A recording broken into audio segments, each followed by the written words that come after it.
Leçons essentielles de Géraldine Innocente. 20e leçon. L'activité de groupe. Comment former des groupes et conduire leur enseignement. En même temps que la hiérarchie de la Terre a initié le cycle de 2000 ans du 7e rayon sous la direction de Saint Germain, elle a introduit le genre d'adoration religieuse qui deviendra l'activité prépondérante des masses dans le futur. Les vertus divines particulières du 7e rayon et de Saint-Germain élèvent le rituel et l'adoration cérémonielle exprimée dans l'activité de groupe où chaque participant travaillant en coopération consciente avec le leader devient un foyer des vertus du 7e rayon, et un centre de magnétisation par le battement de son cœur. L'importance que les maîtres ascensionnés accordent au groupe est parfaitement illustrée par une déclaration du bien-aimé El Morya, en 1952. Il dit alors que, n'eût été cette activité et celle, associée, des décrets, il ne se serait pas préoccupé du pont vers la liberté. Les maîtres ascensionnés Saint-Germain et El Morya firent donc en 1952 la demande d'un service cosmique qui couvrirait la planète entière. Ils faisaient le raisonnement qu'à travers une telle entreprise, non seulement la crise planétaire pourrait être maîtrisée, mais qu'aussi un âge d'or nouveau et permanent pourrait être initié. La Fondation pour l'enseignement des maîtres ascensionnés, AMTF, sert la grande fraternité de lumière par l'intermédiaire du service individuel et de groupe. Devenir un membre d'un groupe est un engagement spirituel qui ne devrait pas être pris à la légère. Les maîtres ont appelé les directeurs de groupe les bergers de la race.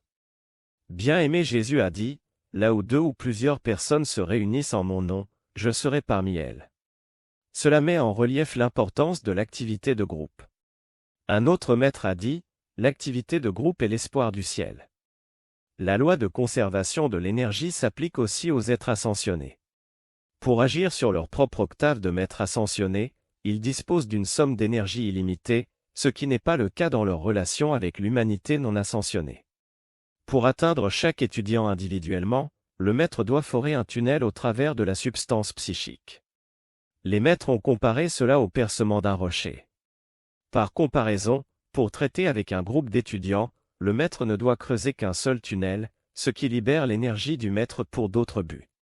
C'est l'activité du pont vers la liberté qui permit à la Terre de garder sa place dans la galaxie durant les tests et les épreuves des années 50, et ce sera peut-être l'activité des étudiants d'aujourd'hui qui fera que la Terre puisse continuer à être une demeure planétaire. Voilà pourquoi l'établissement de groupes en tant que moyen d'exécuter le dessin et l'esquisse d'un nouvel âge d'or est la nécessité de l'heure.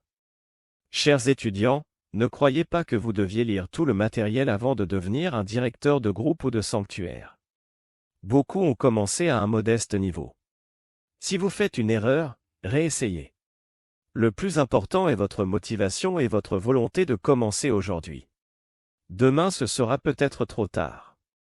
Les maîtres nous rappellent qu'un Sheila dévoué peut sauver toute une localité d'un cataclysme. Un directeur de sanctuaire AMTF est un membre qui s'entraîne à devenir un directeur de groupe. Les directeurs de groupe n'enseignent qu'à partir de la littérature du « Pont vers la liberté ». Cependant, les livres jaunes de A.D.K. Luke peuvent être utilisés comme complément. De plus, les groupes AMTF exécutent régulièrement les services de transmission de la flamme. Généralement, l'étudiant surestime sa capacité à choisir entre divers canaux pour sélectionner les messages authentiques de la fraternité. Le contraire est vrai aussi, quand il s'agit de servir les maîtres ou de devenir un directeur de groupe, l'étudiant sous-estime souvent sa capacité, et il lui est demandé de ne pas céder à un sentiment d'inaptitude. Utilisez les talents et les facultés que Dieu vous donne pour représenter les grands êtres. Des motifs purs, désintéressés, et l'engagement ferme de servir la cause des grands êtres avec une sincère humilité sont plus importants que de longues années d'expérience. Mère Marie a dit un jour, « Soyez humble dans votre savoir. » Motivation et attitude. Tout le progrès d'un groupe tient d'abord à la motivation. Le chef de groupe est-il consacré à la cause de la grande fraternité de lumière? La motivation première est-elle d'attirer d'autres personnes vers le service impersonnel, dans le but de poursuivre le développement spirituel de tous les membres du groupe et d'irradier l'énergie qualifiée de manière constructive vers la Légion ascensionnée? C'est d'une importance capitale. Les bonnes motivations ouvrent les portes du ciel. Les maîtres ont dit que ceux qui accordent priorité au service impersonnel, plutôt qu'aux gains financiers, seront automatiquement guidés et protégés. Nous utilisons le terme de « service impersonnel » parce que nous ne savons pas pour quel service bénéfique particulier la fraternité va utiliser notre énergie. Les hommes se divisent en cette catégorie, selon le rayon auquel ils appartiennent, et chaque individu apporte avec lui son propre développement spirituel, taillé dans les expériences de centaines d'incarnations. Traiter avec des individus ayant ces différentes caractéristiques n'est pas chose facile, surtout pour le leader du groupe. Informé du progrès de l'étudiant, la loi cosmique lui attribue au fur et à mesure des sommes additionnelles de karma. C'est aussi quelque chose dont le groupe doit tenir compte. Par exemple, des membres d'un groupe peuvent se rendre compte que le directeur affronte une succession de problèmes personnels. Cela n'affecte pas nécessairement son efficacité. Avant son incarnation, il peut avoir opté pour une plus grande portion de karma que d'autres ne l'ont fait. C'est pourquoi nous devons rester prudents avant de juger. Ne jugez pas un enseignant sur la base du comportement d'une personne. Jésus a dit jadis que celui qui n'a jamais péché jette la première pierre. C'est le directeur de groupe qui apprend le plus, car c'est lui qui prépare la leçon. Donc, si vous voulez expier rapidement votre karma, devenez directeur de groupe. Dans Le Gourou et le Shéla, le maître ascensionné Kutumi répond à une question importante du Shéla: ne vaut-il pas mieux renoncer à rejoindre un groupe et, au contraire, étudier seul dans la paix? Kutumi répond que cette question a été posée des siècles durant. Il ajoute que, bien sûr, il est plus facile de rester à l'écart, mais que le progrès spirituel de l'étudiant peut être grandement accéléré s'il traverse les épreuves qui accompagnent la participation à un groupe. Il ajoute que tout le progrès de la grande fraternité de lumière dépend de l'énergie émise par les groupes.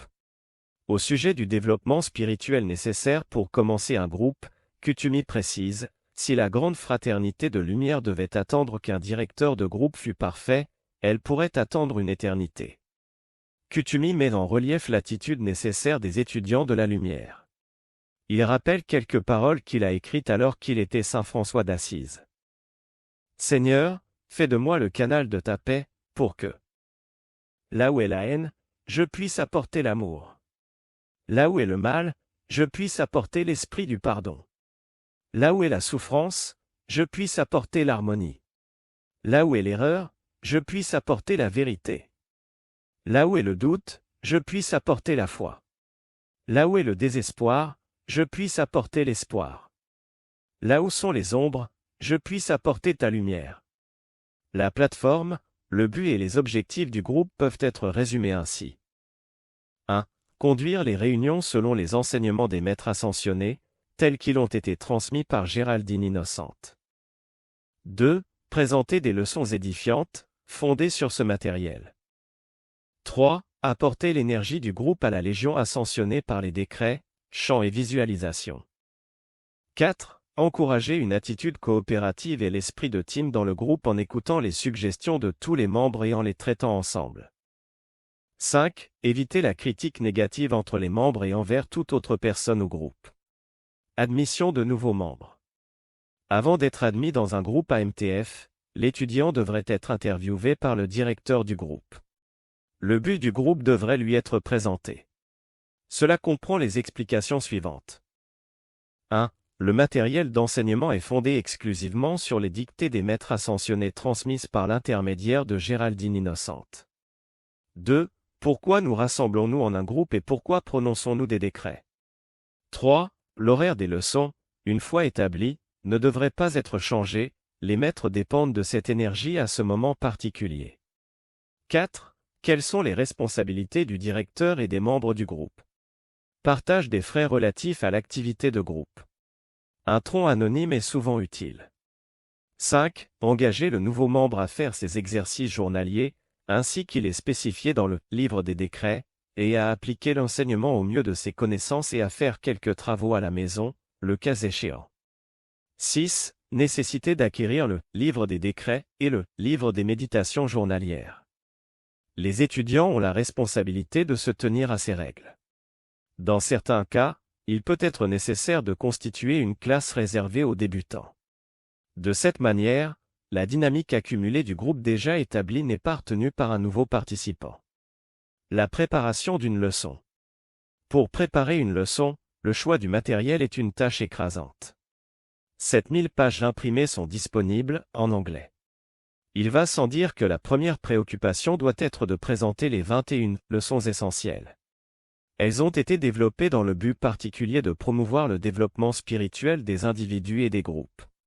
Puis, il y a les journaux du pont vers la liberté, qui renferment le cœur même des enseignements et contiennent une somme quasi illimitée de matériel d'instruction.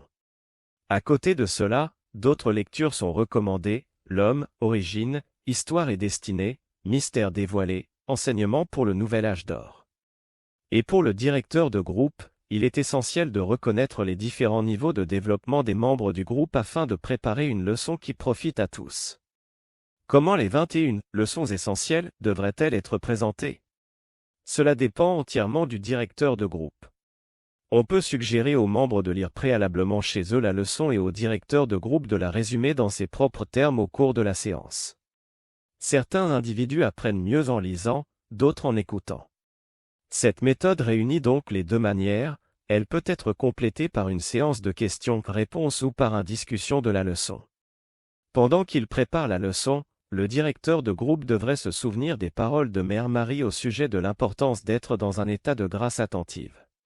Un tel état de conscience lui permet d'être guidé par sa présence et amé par un maître ascensionné. Un chef de groupe le fit de la manière suivante: il mit un plateau sur une étagère, sur lequel il disposa les portraits des maîtres ascensionnés.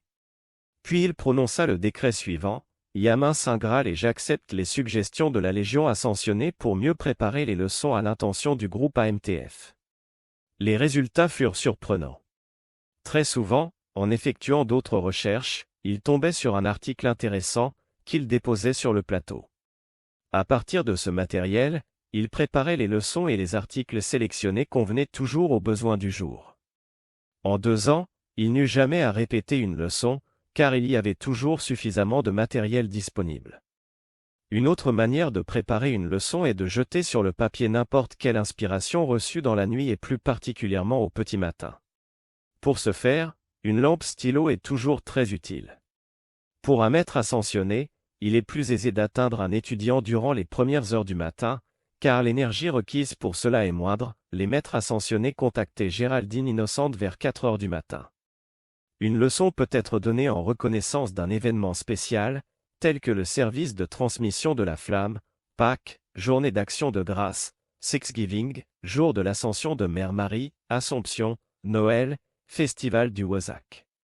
Quand une retraite est ouverte, nous pouvons en témoigner auprès du hiérarque de la retraite en affichant son portrait, en jouant sa note clé et celle de la retraite, si elles sont différentes. Nous pouvons aussi organiser une leçon autour de la vertu divine de la retraite. De plus, quand une retraite est ouverte, il est bénéfique pour les membres du groupe de concentrer leur attention, avant de s'endormir, sur l'endroit de la retraite. Par exemple, quand la retraite du Téton est ouverte, concentrez votre attention sur une image de la montagne du Grand Téton. Les maîtres ont dit que le désir et la dynamique de la volonté dirigée propulsent la conscience comme une fusée en direction de la retraite, alors que, sans cela, la conscience se balance comme une plume au gré des vents et n'atteint que la périphérie de la retraite. Les dictées, telles qu'elles ont été données à Géraldine Innocente, contiennent toute la loi spirituelle nécessaire pour accomplir l'ascension individuelle et celle de la Terre. Transmis pour des générations encore à naître, il nous a été donné plus que nous-mêmes ne pourrons jamais utiliser.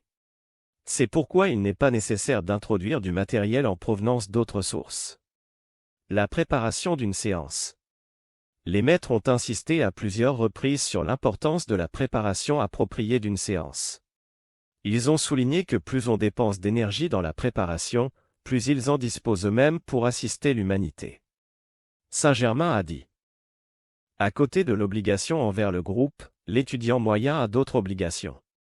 Il doit supporter la charge tenace de son propre karma et, à côté de son amour pour la lumière, il doit faire face à la nécessité de gagner sa vie. Je pourrais continuer indéfiniment. L'étudiant apporte tout cela en classe. Un jour, dans les nouveaux temples, nous devrons écarter quelque peu les chaises, parce que les auras se seront étendues à une distance considérable, même pour les personnes les plus léthargiques. Et ces auras transportent énormément, les soucis qui assaillent la journée, les tracas de l'esprit et du cœur, les affaires de famille, les ennuis, les ressentiments, les confusions et la dépression. De telles auras se trouvent même chez les meilleurs étudiants. Nous commençons par purifier les auras individuelles. Une aura est le champ de force d'un individu, qui s'étend vers l'extérieur jusqu'à plus de 6 mètres. Nous essayons d'en extirper les pensées erratiques et les préoccupations monétaires, de vider les tiroirs qui débordent, d'écarter les chefs ronchonneurs, les épouses et les maris mécontents, les factures et les gens. Cela peut paraître drôle, mais si vous ne faites pas usage du feu violet, voilà ce à quoi nous avons affaire. Aussi, utilisez le feu violet. Faites-le éclater en vous d'abord, car vous savez qu'il y a dans la plupart de vos mondes plein de billevesées, des factures et des chaussures qui font mal aux pieds, et bien d'autres choses. Vous savez que ce sont des formes pensées très, très puissantes. Dès que vous entrez en contact avec l'énergie du sanctuaire ou de la salle, alors utilisez le feu violet dans une heureuse, joyeuse radiation. Préparez-vous à la séance de la manière suivante.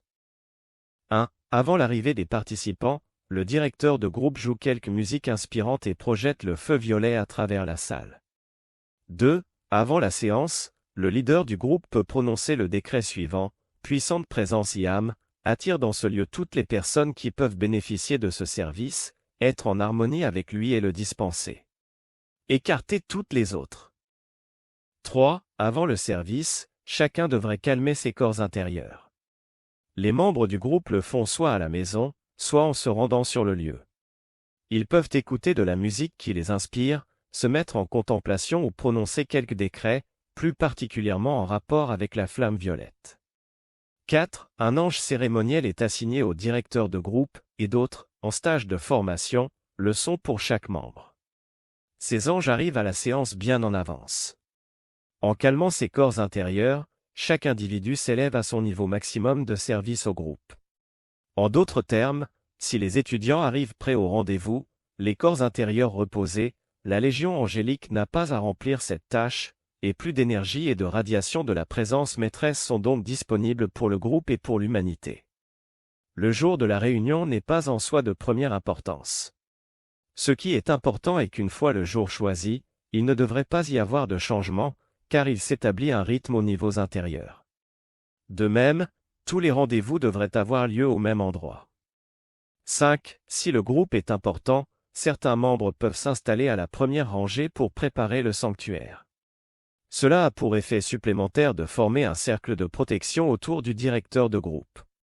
6. Prévoyez de commencer par un service introductif et une invocation aidant à purifier la salle où se tient la réunion. Après cela, faites une visualisation de la flamme violette. La conduite d'une leçon. L'adoration cérémonielle est l'équilibre trouvé dans le mélange harmonieux des énergies des participants. Elle crée de nouvelles causes de bien et dissout celles d'une nature discordante. Définissons les responsabilités du directeur et des autres membres du groupe. L'énergie du directeur dirige et focalise les énergies sur le groupe par des invocations du feu sacré, par des visualisations directes, des chants et autres compositions musicales édifiantes.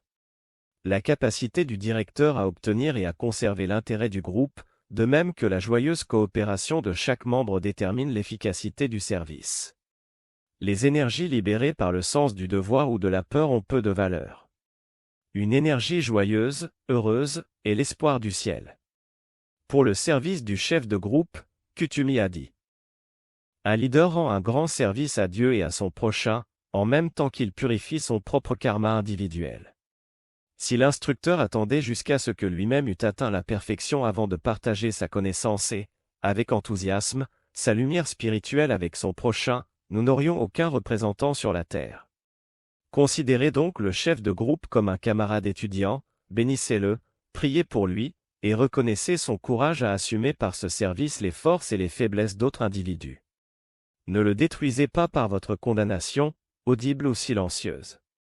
Quand un individu se dédie à devenir un enseignant de la loi, si sa motivation est de répandre la lumière et non d'en faire une activité rémunérée, nous enveloppons immédiatement cet individu dans notre protection directrice. Le directeur doit s'efforcer de donner à tous les membres l'occasion de servir et de s'exprimer. Certains aiment décréter, d'autres visualiser, d'autres encore sont heureux de participer au chant. Il vaut mieux prévoir une activité, telle que décréter, de 15 minutes, qui soit animée, plutôt que d'en avoir une beaucoup plus longue qui fatigue les corps non développés des individus. Une classe idéale dure environ 1 heure. 2 heures est un maximum, n'essayez pas d'en faire plus. Saint-Germain. Concentrez-vous, si vous pouvez, sur un sujet, un grand maître, le grand besoin du jour, ou ce à quoi s'intéresse particulièrement votre groupe.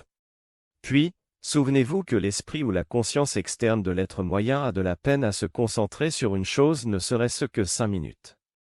En moyenne, changez d'activité toutes les 15 minutes. Faites-le participer, utilisez un moment les corps physiques, puis laissez-les se reposer et utilisez l'esprit, ensuite les sentiments.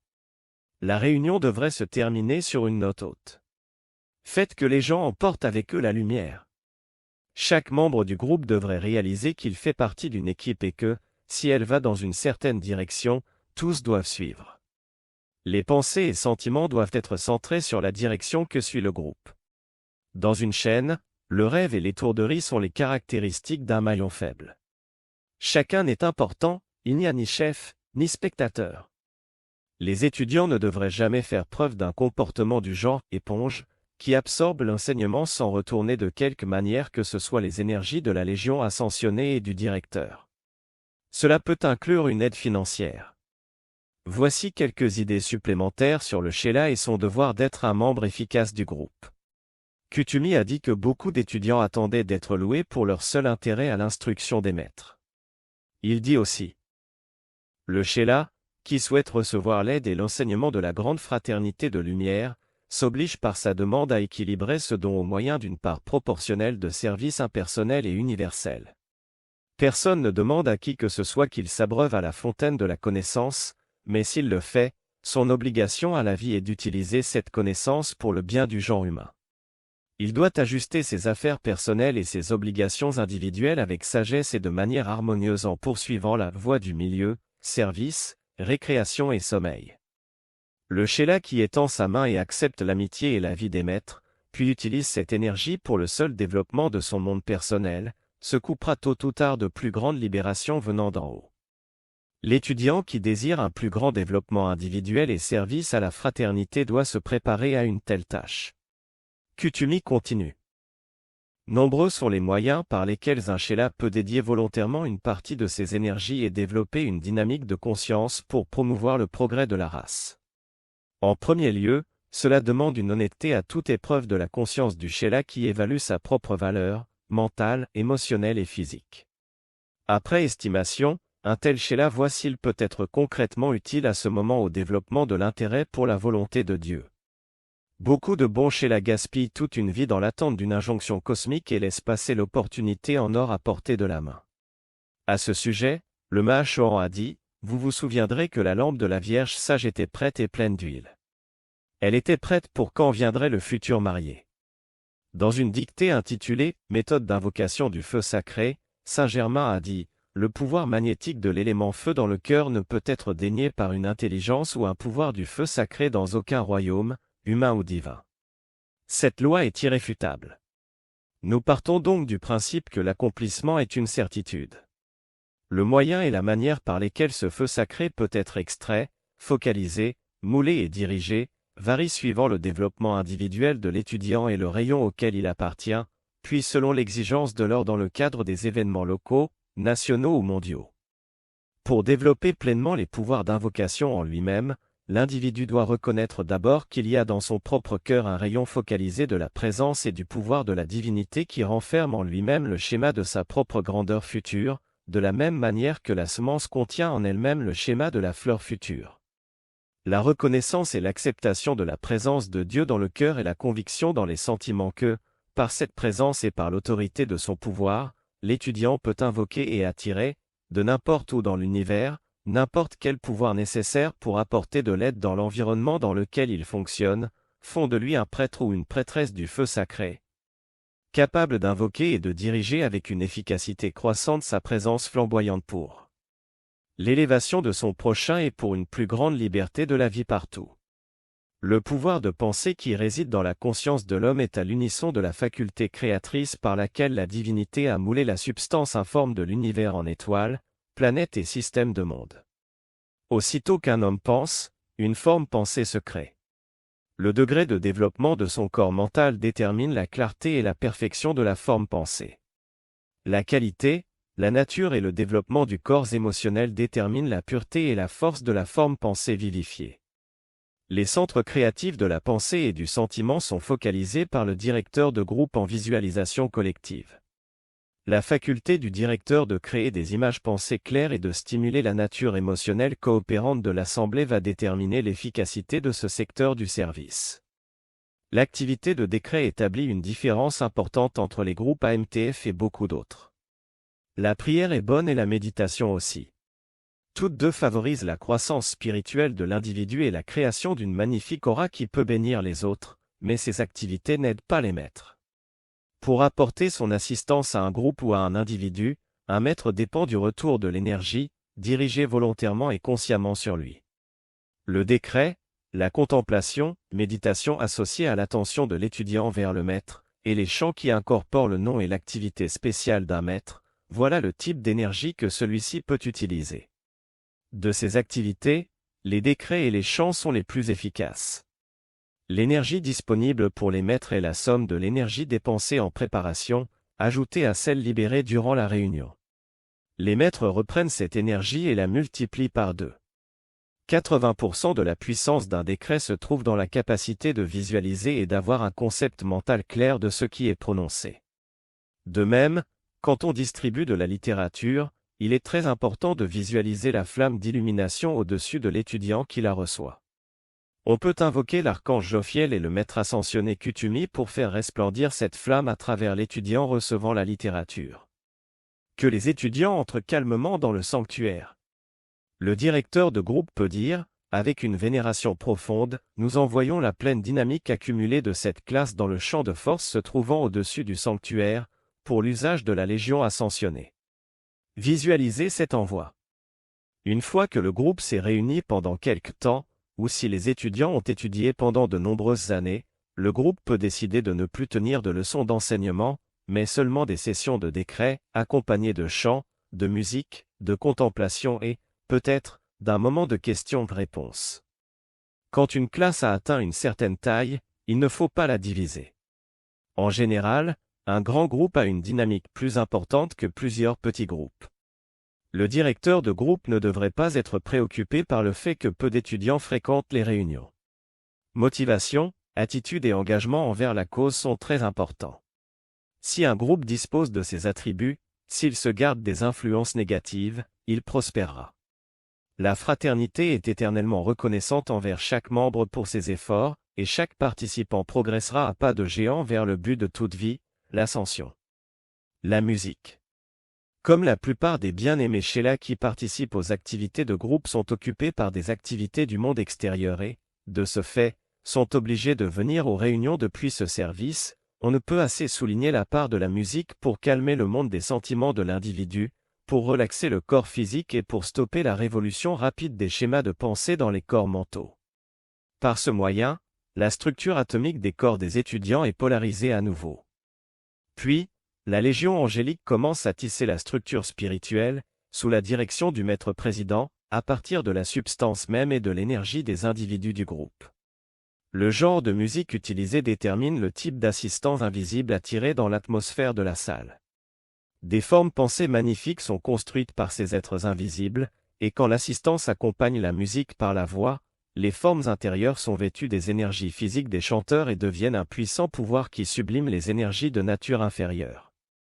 Ces formes musicales sont fermement amplifiées par les anges, les dévas de musique et les constructeurs de la forme, puis elles sont transportées vers les hôpitaux, les asiles et d'autres endroits où le besoin est grand de réduire l'angoisse physique, mentale et émotionnelle. Champ de force. Un champ de force se constitue à partir de la force de pensée des énergies coopérantes des individus qui partagent le dessein. La motivation et les dynamiques spirituelles des Sheila déterminent la taille, l'efficacité, la qualité et le service cosmique rendu par ce champ de force particulier. L'alimentation constante et rythmique du schéma empêche qu'il se dissipe dans les éthers informes. Un ange déva anime ensuite le champ de force en lui donnant une plus grande vigueur et radiation. Un champ de force permanent a l'avantage supplémentaire de constituer une voûte protectrice pour les membres du groupe, où ils vivent et à l'endroit de leur sanctuaire. Les maîtres peuvent utiliser ce champ de force longtemps après que la réunion est finie. Les champs de force généralisés des églises et autres groupements religieux perdent un peu de leur efficacité, car il n'y a pas d'activité spécialisée à ces endroits. De plus, l'effort de visualisation n'y est pas réalisé. Un champ de force revêt le schéma de la vertu divine particulière, vérité, paix, harmonie, que le groupe veut exprimer. À propos de la spécialisation, le Mahachohan a dit: pendant des années, j'ai demandé des champs de force et un symbole simple, qui puisse être utilisé comme figure centrale de tel champ de force et avec lequel les étudiants appartenant à un sanctuaire puissent être familiarisés. Ce symbole devrait donner aux étudiants une idée spécifique de ce que fait leur groupe et quel type de service, de magnétisation et de radiation en émane. Quand les membres ont un symbole, le groupe s'en trouve renforcé. Par l'unité de la centralisation mentale, les étudiants découpent dans la substance de lumière universelle un schéma clair et bon, et ils le remplissent de sentiments de joie et d'accomplissement christique en même temps qu'ils continuent à libérer leur énergie en décrets, chants, etc.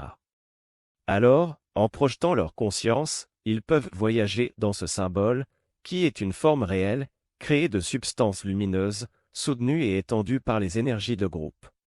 Par cette conscience projetée, les étudiants peuvent se visualiser eux-mêmes voyageant partout où ils le désirent et là, prononcer directement leurs décrets dans les activités qui demandent de l'aide. Par exemple, vous pouvez vous rendre au Moyen-Orient, dans des contrées dévastées par des turbulences climatiques, dans l'œil d'un ouragan, ou partout où le besoin de votre service se fait sentir. Le centre de votre champ de force peut être n'importe quel schéma constructif. Certains, qui ont répondu à ma demande, ont utilisé la croix de Malte comme figure centrale. Plusieurs ont utilisé une grande rose de couleur rose, et un dernier a choisi un grand Graal de flamme bleue.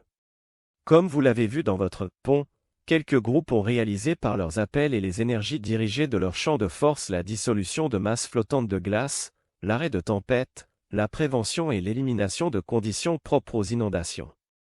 C'est pourquoi, humblement, je vous suggère à nouveau cette idée et vous demande, si cela est possible, de décider la création d'un petit symbole que vous pourrez utiliser dans votre groupe local, où que vous viviez, comme schéma central de votre champ de force particulier. Je souligne avec force la nécessité d'examiner le motif qui conduit à l'établissement d'un tel champ de force, et celle de reconnaître le besoin d'unité absolue, de coopération, de constance dans l'effort et du désir sincère et affectueux d'aider le genre humain de façon impersonnelle sur la route escarpée du retour à son état divin. Si vous n'avez encore rien décidé quant au type et à la qualité de votre groupe et du service individuel, je vous recommande vivement de le faire bientôt. Le monde et sa population ont besoin de santé, de paix, d'illumination, de liberté financière, de foi en Dieu et d'être libérés des nombreux vœux qui jaillissent de l'allégeance, consciente ou non, envers le monde des ombres. Devenez le précurseur d'une ère et d'un âge où les temples du feu sacré se manifesteront à nouveau dans le monde physique. Toutes les grandes activités ont eu un début modeste, de l'embryon à l'idée semence d'une planète, d'un système planétaire ou d'une galaxie. L'important est de commencer, maintenant. Le service de transmission de la flamme. Le 1er janvier 1956 eut lieu un événement de portée monumentale, Sanna-Kumara, qui, voici 2,5 millions d'années, s'était porté volontaire pour sauver la planète Terre de la désintégration, fut libéré de l'exil qu'il s'était imposé pour retourner à sa planète d'origine, Vénus. La question se pose de savoir pourquoi cet événement fut si monumental et quelles furent les raisons qui rendirent possible ce retour. Quelles leçons pouvons-nous tirer de cet événement, comment pouvons-nous en faire bon usage et l'appliquer aux conditions critiques d'aujourd'hui? Chaque planète, pour maintenir son orbite autour du Soleil et accomplir son plan divin, doit émettre une certaine qualité de lumière. Cette lumière est la somme totale de l'énergie harmonieusement qualifiée par sa population. Il y a 2 500 000 d'années, la Terre ne remplissait pas cette condition et un conseil cosmique suggéra que la Terre devait être dissoute. Cette décision tragique aurait signifié la fin de la planète, de même que de tous ses habitants. C'est à ce moment-là que Sanna-Kumara se porta volontaire pour faire de la Terre sa résidence permanente. Ainsi, il apportait son champ de force personnelle d'énergie qualifiée harmonieusement, assurant le quota de la Terre et évitant le désastre. Nous sommes redevables de notre vie même à Sanna-Kumara et lui en sommes éternellement reconnaissants. Examinons maintenant le rôle des esprits gardiens. Les esprits gardiens sont des êtres venus d'autres planètes qui, par compassion, aident les courants de vie de notre Terre. En d'autres termes, ils agissent un peu comme des parents dans leur relation avec leurs enfants. Selon la loi cosmique, tous ces esprits gardiens devront retourner un jour sur leur planète d'origine. Cela était connu de Sanat-Kumara et de son conseil, les 30 prêtres de Vénus. Et c'est pour cette raison que fut constituée la Grande Fraternité de Lumière. Le but premier de ce groupe est d'attirer et d'instruire des individus appartenant à l'évolution de la Terre. Ces nouveaux enseignants devront rendre possible le retour sur Vénus de tous les esprits gardiens. En 1952, la fraternité fut informée que, dans un délai de 20 ans à compter de la dispensation du pont vers la liberté, Sanat-Kumara devrait être libéré. Cela fut communiqué sous forme d'ultimatum. À ce propos, un maître demanda aux étudiants, « Est-ce que vous réalisez ce que signifierait l'échec de la Terre dans son expansion de lumière, telle que celle-ci est exigée ? L'intellect ne peut le saisir, mais nous le pouvons. » Le corps des étudiants fut informé que le décret cosmique, selon lequel la Terre devait émettre plus de lumière, avait été émis.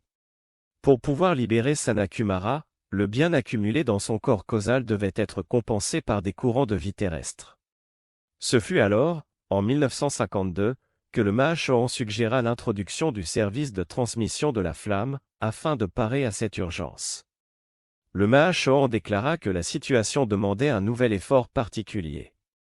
Il estima que les groupes de décrets étaient encore plus nécessaires, qu'ils devaient être enrichis, et que l'utilisation du service de transmission de la flamme était le moyen le plus efficace pour fournir le quota de lumière qui manquait à la Terre en raison du départ annoncé de Sanat-Kumara. Il déclara que, sans le service de transmission de la flamme, il serait tout à fait impossible de garantir la liberté de Sanat-Kumara. Les retraites des maîtres ascensionnés ont été actives pendant un nombre incalculable d'années. Chaque retraite était utilisée pour irradier une qualité divine spécifique. Néanmoins, sans l'assistance de Sheila non ascensionnés, la sphère d'influence de chaque retraite était limitée à un certain rayon d'action. Par exemple, la radiation naturelle de la retraite de Luxor s'étend jusqu'en France et est limitée par l'océan Atlantique. Il est plus difficile de transmettre des courants spirituels au-delà de grandes étendues aquatiques, de même qu'au travers de régions montagneuses composées essentiellement de roches. Si, toutefois, des groupes d'étudiants pouvaient être trouvés, qui serviraient de transmetteurs et d'amplificateurs, alors la sphère d'influence de la retraite active pendant un mois pourrait être agrandie et intensifiée. Voici le processus. Un certain nombre d'êtres ascensionnés attirent et absorbent la qualité divine de la flamme de la retraite. Puis, ils répandent et projettent cette qualité sur la sphère d'influence de cette retraite et y ajoutent leur propre lumière et essence de vie. Ensuite, les courants expirés de la retraite sont magnétisés et aspirés dans les corps des étudiants. Ils sont alors expédiés autour du globe pour en faire le tour d'ouest en est. Ces courants deviennent un pont d'énergie réelle, mais réduite en vibration pour pouvoir être ressentis et absorbés par les corps intérieurs de toute l'humanité. Voilà pourquoi il est impératif que les étudiants connaissent l'endroit particulier et le service de la retraite, sa note clé et la couleur et l'activité de sa flamme. En conséquence, les étudiants se rencontrent une fois par mois pour 1h30 de service dans le but de magnétiser, absorber, irradier et diriger la radiation de la retraite. La respiration des étudiants participants constitue un champ de force d'énergie qualifié de manière constructive. Ce champ de force agit comme un transmetteur des courants de la retraite. Le Mahachohan suggéra l'utilisation de la respiration rythmique. Qu'est-ce que la respiration rythmique ? C'est l'activité naturelle de la vie. Nous avons lu dans la Bible que des personnes avaient atteint l'âge de 900 ans et plus. Elles utilisaient la respiration rythmique. Comment notre galaxie a-t-elle été créée ? Comment finira-t-elle ? Par la respiration rythmique. Voici les 4 phases de cette respiration: inspiration, absorption, expansion et projection. Quand nous absorbons et projetons, nous marquons une pause et ne soufflons pas. Le Mahachohan est l'autorité de la respiration. À la naissance, il fournit notre premier souffle, et quand nous quittons ce plan, il prend notre dernier souffle. Aussi, est-il normal que ce soit lui qui ait suggéré ce service de la transmission de la flamme. Le premier service de transmission de la flamme fut tenu le 19 juillet 1952 par un groupe comprenant 11 étudiants réunis à Philadelphie. Il eut pour effet d'intensifier l'action de la flamme de la liberté de Saint-Germain, en Transylvanie. Plus tard, le 18 octobre, alors que plusieurs groupes étaient impliqués, se tint le premier service mondial de transmission de la flamme. Les étudiants furent informés de la retraite du mois, des caractéristiques de la flamme et des maîtres ascensionnés, au nombre de 26, qui agiraient en tant que promoteurs. Parmi eux, il y avait Godfrey Ray King, lequel, sous le nom de M. Ballard, avait été le messager de l'activité IAM, et David Lloyd, qui avait fait son ascension sur le mont Shasta. Une communication du bien-aimé Mahachohan décrit cet événement. Elle est intéressante, car elle démontre le rôle que la fraternité de Saint-Germain, sur le mont Shasta, joua à ce moment-là. Nous mîmes ce plan à exécution pour la première fois à l'échelle mondiale, plusieurs membres de la fraternité se portant volontaires pour remplacer des êtres non ascensionnés, jusqu'à ce que des groupes puissent s'intéresser à l'activité et assumer la responsabilité d'être eux-mêmes des foyers de retransmission. La lumière fit le tour de la planète en une pulsation rythmique depuis le cœur de la retraite de la fraternité à Suva. De cet endroit, la flamme d'or d'amour cosmique fut dirigée vers le bien-aimé Saint-Germain et la fraternité du mont Shasta, qui, elle-même, la redirigea sur Philadelphie et sur New York. Le bien-aimé Seigneur Maitreya et les bien-aimés étudiants à New York dirigèrent les courants vers la Transylvanie, qui de là, passèrent au bien-aimé Serapi Bey et à la fraternité à Luxor. De Luxor, ils continuèrent vers les bien-aimés El Morya et Kutumi dans ma retraite à Ceylan, Sri Lanka, et ces deux frères complétèrent le circuit en retournant les courants aux frères à Suva. À l'instant où le grand Surya demanda à ceux d'entre nous qui se trouvaient à Suva d'inspirer la flamme qui constituait la pleine dynamique cosmique accumulée du service à la vie de Suva, chaque maître attira la flamme d'or dans son propre corps, lequel devint immédiatement, par l'intervention de cette essence concentrée, si brillant que son aura palpitait avec une puissance sans cesse grandissante, inconnue depuis les jours de la plus grande gloire de Mu. Nous avions tous cette flamme en nous-mêmes, et lui ajoutâmes la dynamique, la qualité, la couleur et le son, acquis au service de Dieu, de nos propres courants de vie. Alors, à un moment donné, tous, nous expirâmes la flamme à travers l'océan Pacifique vers la retraite et l'aimable présence du bien-aimé Saint-Germain et des frères au mont Shasta. L'image, telle qu'on la voyait avec l'œil intérieur, était celle d'éclairs en illuminant le Pacifique d'une flamme d'or. Au travers de ces éclairs, un rayon bleu bien visible mit en contact la fraternité à Suva et celle au mont Shasta. Quand le rayon bleu toucha la flamme du cœur de Saint-Germain et de sa fraternité, il produisit au mont Shasta ce qui sembla être une explosion interne, dont les rayons s'échappèrent vers le nord jusqu'en Alaska et vers le sud jusqu'à la côte ouest du continent sud-américain, puis encore vers le sud jusqu'au Cap Horn. La lumière de cette flamme, émise du cœur du mont Shasta, s'étendit alors vers l'est, toujours accompagnée de cette activité d'éclairs en nappe, bifurqua de Chicago vers Philadelphie et New York où, de nouveau, une explosion du rayon bleu envoya un courant directement vers Terre-Neuve, le Groenland et l'Islande, et vers le sud le long de la côte et des États-Unis en direction de Cuba, des Indes occidentales et de la côte et de l'Amérique du Sud. À New York, le bien-aimé Seigneur Maitreya, et à Philadelphie, le bien-aimé Victoire, dirigèrent à nouveau le rayon bleu vers les frères en Transylvanie, et les mêmes éclairs en nappe glissèrent à travers l'océan Atlantique pour inonder les îles britanniques, la Norvège, la côte ouest de l'Europe et l'Afrique. Les frères en Transylvanie redirigèrent cette action explosive du rayon bleu électrique en direction du nord à travers la Russie et le Proche-Orient, et le rayon bleu fut envoyé dans la retraite à Luxor. Le bien-aimé Serapi Bey et la fraternité formèrent à nouveau le noyau d'une explosion de lumière qui remplit tout le continent africain et l'océan Indien de ses éclairs en nappe. Le rayon bleu fut envoyé en Inde aux bien-aimés El Morya et Kutumi, d'où l'explosion de lumière se dirigea vers la Sibérie, la Chine et la Malaisie, d'où, à nouveau, elle passa dans le cœur de Suva, complétant ainsi le circuit et donnant à l'Australie, à l'Antarctique et à la côte et de l'Asie l'enrichissement de sa lumière. Au cours de la demi-heure pendant laquelle les étudiants fournirent le noyau d'êtres non ascensionnés qui rendirent cette expérience possible, le globe fut parcouru 30 fois. À l'ultime révolution, la dynamique s'était élevée à un point tel qu'on ne pouvait plus discerner aucune séparation dans le rythme par lequel se transmettait la lumière, le globe entier était recouvert d'une flamme d'or, l'axe reposant sur un lotus bleu et l'atmosphère, jusqu'à hauteur de 3000 mètres, complètement gorgée du souffle puissant et brûlant de la flamme cosmique. Je remercie chaque courant de vie dont le souffle a constitué une partie de l'impulsion initiale d'un événement cosmique, dont l'enregistrement restera dans les pages de l'Akasha comme un souvenir permanent de votre présence avec nous.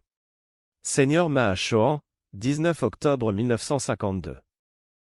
Le succès du service de transmission de la flamme dépassa toutes les prévisions de la grande fraternité de lumière.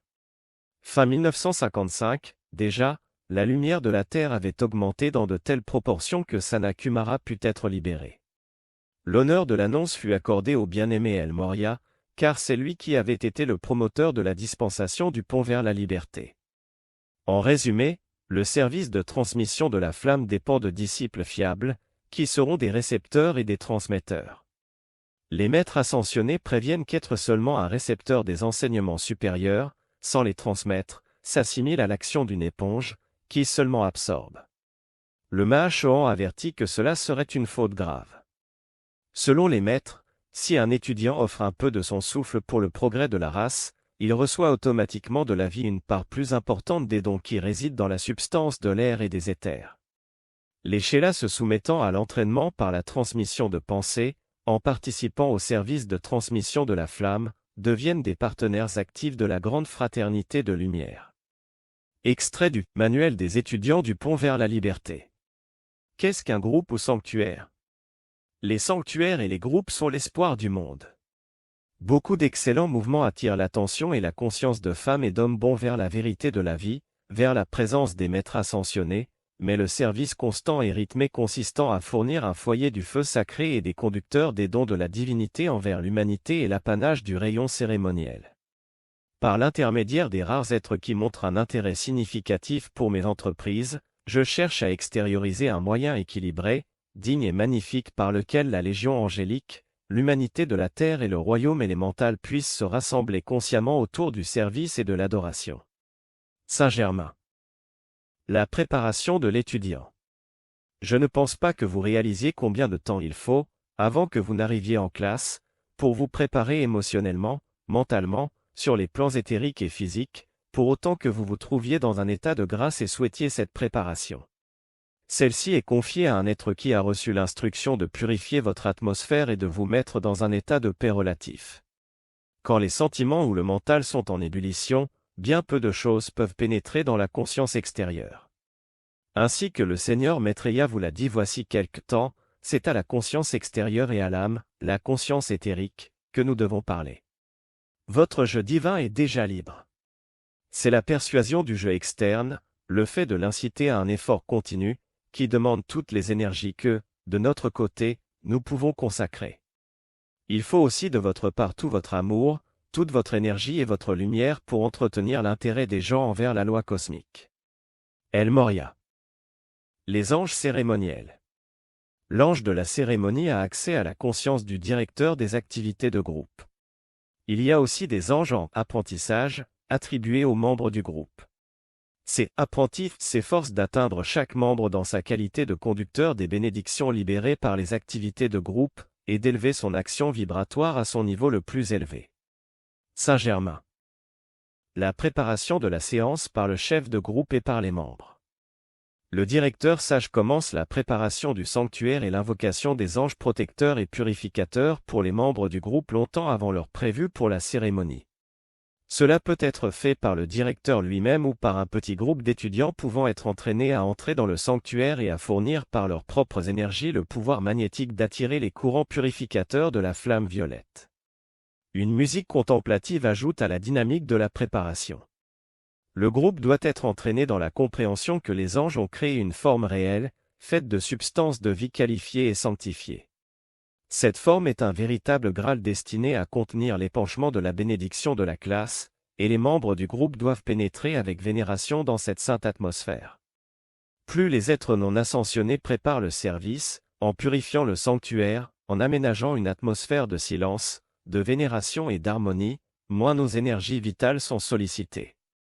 Celles-ci peuvent être alors projetées au travers de la flamme triple en réponse aux appels des cœurs. Par exemple, si un grand chanteur d'opéra doit se rendre au Metropolitan Opera House et nettoyer la scène, installer les décors, arranger l'éclairage, etc., il ne lui reste que peu d'énergie pour son interprétation. De la même manière, nous n'avons qu'une quantité déterminée d'énergie à déverser sur chaque classe, et si un groupe gardien, des Shellas, s'emploie à harmoniser les étudiants, purifier l'immeuble, alors, quand sont prononcées les invocations, une libération formidable peut se faire, être le don béni de chaque participant au service et devenir, à la fin de la cérémonie, la bénédiction qui enveloppe toute la planète. Ceux qui s'offrent à participer au groupe gardien doivent considérer l'honneur dont ils sont investis et le fait qu'ils acceptent les devoirs des anges de la cérémonie. En exécutant ces tâches, ils permettent aux anges de conserver leur force afin qu'elle soit libérée dans le service lui-même. Dans les temps anciens, quand des individus dédiaient leur vie pour devenir des prêtres ou prêtresses qui magnétisaient les courants et les bénédictions des royaumes supérieurs, la vie entière était consacrée à la prière et vouée au service. Les prêtres et prêtresses vivaient presque perpétuellement dans un état de sainteté spirituelle, de pureté et d'unicité du corps et de l'esprit.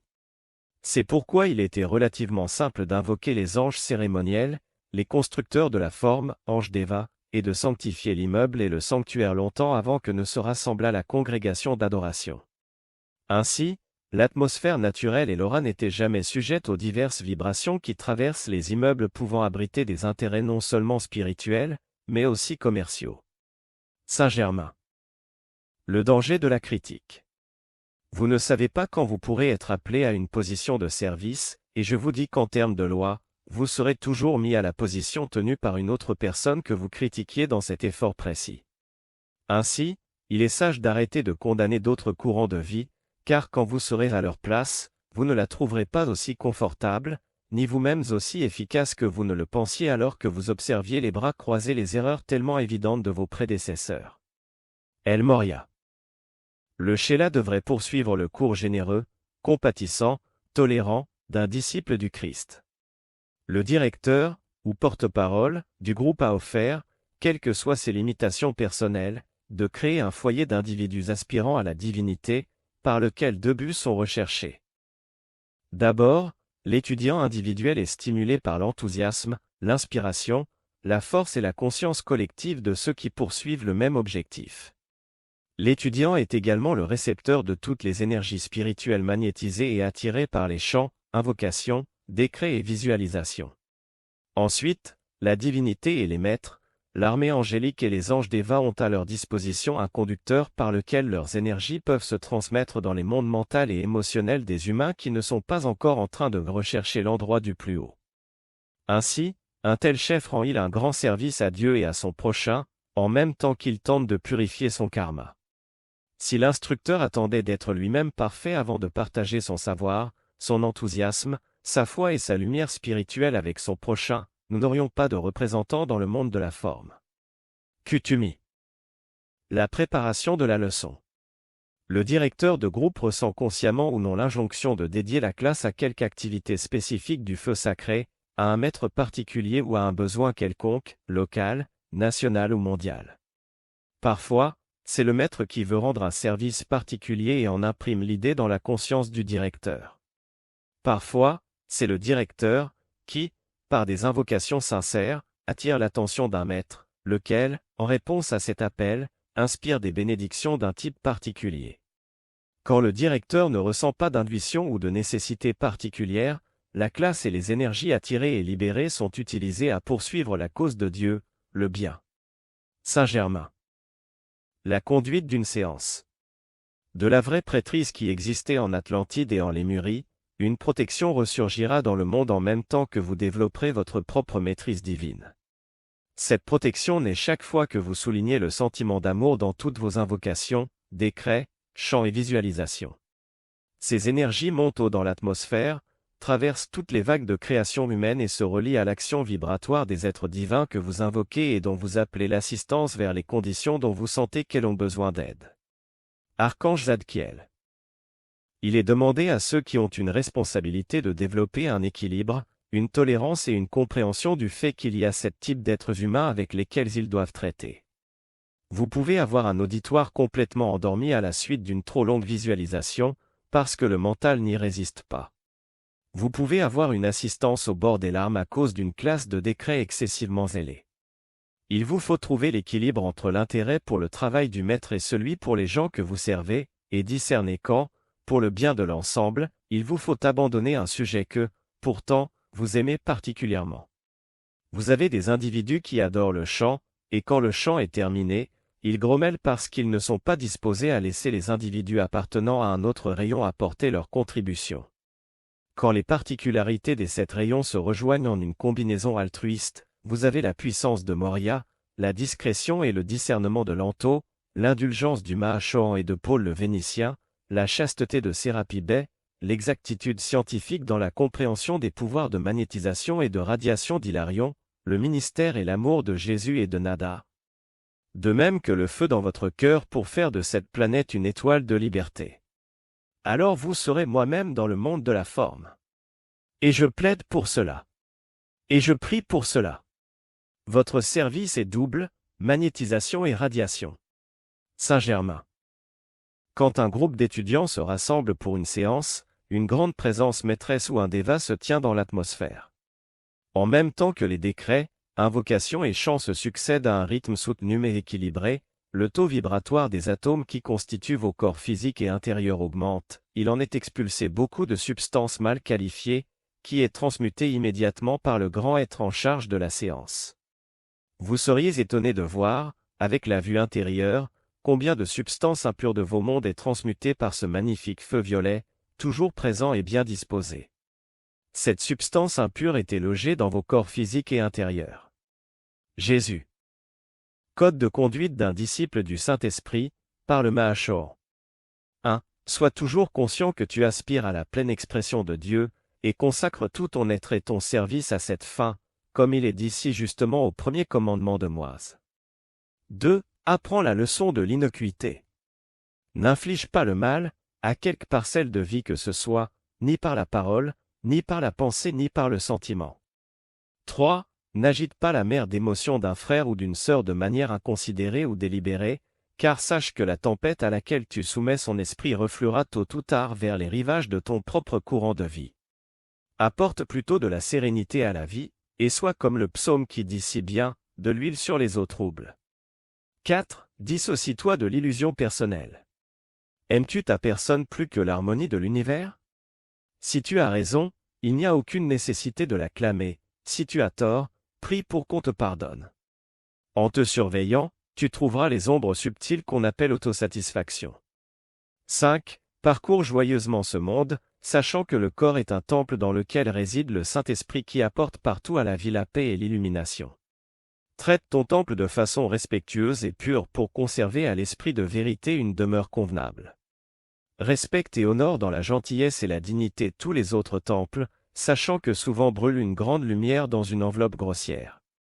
6. En présence de la nature, assimile avec reconnaissance les beautés et les dons de son royaume. Ne la souille pas par de viles pensées et émotions, ou par des actes physiques qui la dépouilleraient de sa beauté virginale. 7. N'exprime ni ne formule d'opinion, à moins qu'on te le demande, et dans ce cas, ne le fais qu'après avoir prié et invoqué silencieusement une aide. 8. Parle seulement lorsque Dieu choisit de dire quelque chose par ta bouche. Sans cela, reste paisible et silencieux. 9. Observe les règles de Dieu, et fais en le rituel de ta vie, si discret que ni ton prochain ni personne ne sache que tu aspires à la divinité, de peur que la force de leur volonté extérieure s'oppose à toi ou que ton service s'imprègne d'orgueil. 10. Fais que ton cœur soit un chant de gratitude envers le Très-Haut, il t'a confié la garde de l'esprit de vie, qui choisit d'élargir son royaume à travers toi. 11. Sois toujours prêt à utiliser les facultés et les dons qui te sont offerts par le Père de toute vie, de manière à étendre son royaume. 12. Ne cherche ni pouvoir ni avantage pour toi-même, réjouis-toi de l'air que tu respires ou du soleil dont tu jouis, mais utilise ce que tu reçois librement, sachant que tout appartient à Dieu. 13. Sois doux dans la parole et dans l'action, mais avec la dignité qui accompagne toujours la présence du Dieu vivant qui demeure dans le temple. 14. Remets toujours les facultés de ton être et les développements de ta nature au pied de la puissance divine, en t'efforçant de manifester la perfection à travers quelqu'un dans la souffrance. 15. Que ton mot d'ordre soit gentillesse, humilité et service affectueux, mais ne permets pas que l'impression d'humilité soit prise pour de la léthargie, parce que le serviteur divin, à l'instar du soleil dans les cieux, est éternellement vigilant et répand constamment les bienfaits dont il a la garde. Épilogue. Amis bien-aimés de lumière et d'amour. Nous, maîtres ascensionnés, sommes engagés dans la construction d'un pont qui durera jusqu'à ce que tout homme, femme et enfant appartenant à cette évolution soit passé du royaume de l'imperfection et de la limitation à celui de la liberté en Dieu. Sous ce pont, nous construisons une fondation faite de courants de vie forts et valeureux, soigneusement sélectionnés, qui pourront assumer le poids et la violence des énergies des masses, quand elles commenceront à passer des ombres au soleil, de l'obscurité à la lumière, de la limitation à la liberté, de la maladie à la santé et à la perfection. Certains d'entre vous ont construit des ponts à travers les âges. Certains savent combien il est important d'avoir des fondations solides, pour que le poids des individus qui l'utiliseront dans le futur ne soit pas plus lourd que ce qu'il peut supporter. Nous sommes les ingénieurs qui s'emploient à évaluer la force des divers courants de vie que nous avons appelés sous les drapeaux. Ceux qui ont choisi de rester avec nous auront le grand privilège et l'honneur de devenir les fondements vivants de ce pont de lumière vive. El Moria.